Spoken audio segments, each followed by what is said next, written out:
Bienvenue à l'écoute de cette vidéo qui concerne la gestion de la photo de profil de l'utilisateur dans Office 365, Exchange, SharePoint et Skype. Donc, depuis la version 2013 d'Exchange Server, il a été introduite la photo haute résolution. Donc, c'est une photo utilisée par le serveur Exchange, par Office 2013-2016, par Lync 2013 ou encore par Skype for Business. Donc, la photo haute résolution est stockée dans la boîte aux lettres de l'utilisateur.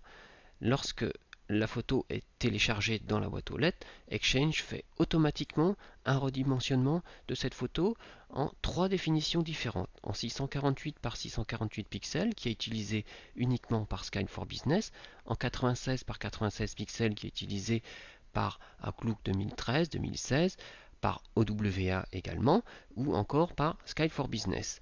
Puis une résolution plus basse en 48 par 48 pixels est également produite et stockée dans l'attribut Thumbnail Photo de l'Active Directory.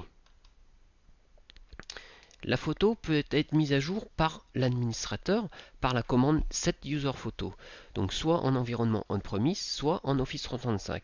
La commande étant légèrement différente, je vous ai mis ici les deux commandes que vous pouvez utiliser à votre guise.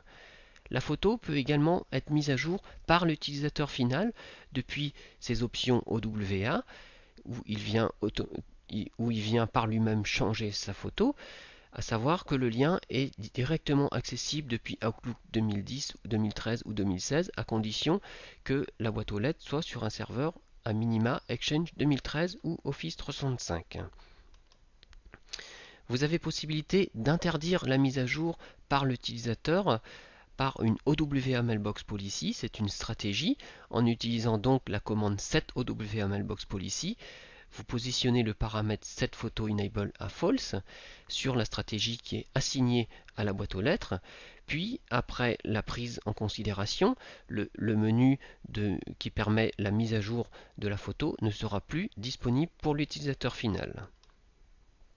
Après une mise à jour de la photo, vous avez possibilité de vérifier cette mise à jour en utilisant directement une requête EWS, soit en environnement on-premise, dans la partie supérieure de ce slide, soit en Office 365 en attaquant les web services par outlook.com/office365, comme je vais vous le montrer ici.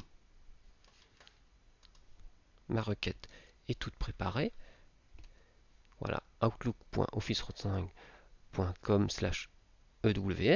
Je vais attaquer ici la boîte aux lettres de cette utilisatrice.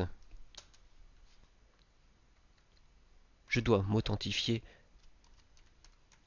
Pas besoin d'être administrateur, je peux être un simple utilisateur, il suffit d'être authentifié et je récupère ici la photo de cette boîte aux lettres et je peux changer la définition dans ma requête pour obtenir une photo plus basse résolution, la 96 par 96.